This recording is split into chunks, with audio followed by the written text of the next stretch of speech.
Le 11 février 2021, le conseil municipal a adopté le budget de la commune pour cette année. Dans un contexte difficile, avec une diminution de la dotation de l'État, une augmentation des prélèvements, et en respectant notre engagement de ne pas augmenter les impôts cette année, nous nous sommes livrés à cet exercice. Le budget est construit cette année en tenant compte de l'ensemble des contraintes, en tenant compte des éléments de prudence que nous devons avoir dans la gestion des fonds publics et placé sous un signe d'une dynamique que nous sommes très fiers de vous présenter.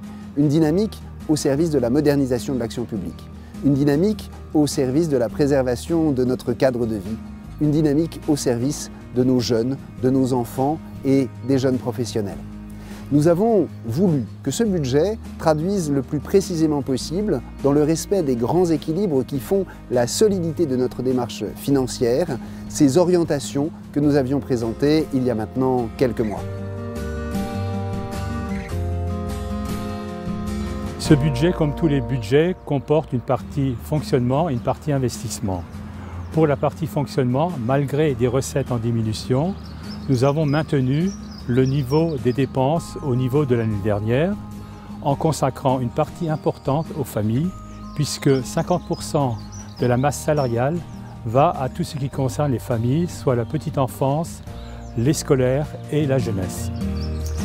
Pour ce qui est de l'investissement, nous avons retenu plusieurs axes et en particulier, nous pourrons démarrer cette année les travaux de réhabilitation de Malraux, en particulier de la médiathèque, les travaux de réhabilitation de l'école du Bois-Loriot avec l'installation de panneaux solaires et l'isolation, la fin des travaux du restaurant scolaire David Régnier Paul Fort, l'aménagement de pistes cyclables, l'aménagement d'installations sportives,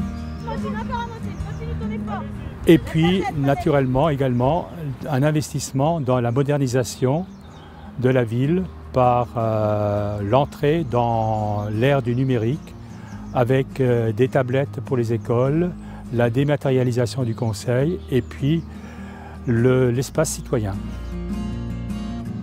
Je vous ai indiqué que nos recettes de fonctionnement étaient en diminution, ce qui nous pousse à chercher, et de façon très proactive, tous les subventionnements possibles, notamment au niveau du département, de l'État, de la région.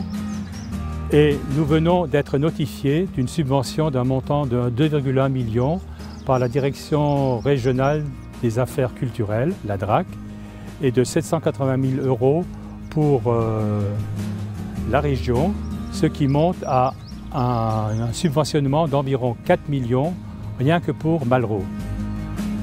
Par ailleurs, nous avons également des dossiers en cours au niveau de la région pour la maison médicale ainsi que pour les pistes cyclables et nous n'hésitons pas à poursuivre, à rechercher. Nous avons actuellement 19 dossiers de demande de subvention en cours. Vous aurez compris à quel point cet exercice est important pour nous tous. À quel point il est important de transcrire nos ambitions politiques pour la ville dans un document budgétaire, dans un document qui va nous permettre d'avoir les moyens de réaliser le programme qui vous avait été soumis. Oui, nous devons faire face à des contraintes. Non, nous ne voulons pas augmenter la pression fiscale pesant sur les Verriérois. Et pourtant, nous ne renonçons à rien. Nous ne renonçons à aucune ambition et tout au contraire, nous allons chercher tous les moyens pour faire que Verrières reste toujours aussi dynamique, aussi agréable, aussi préservée, et ceci pour vous.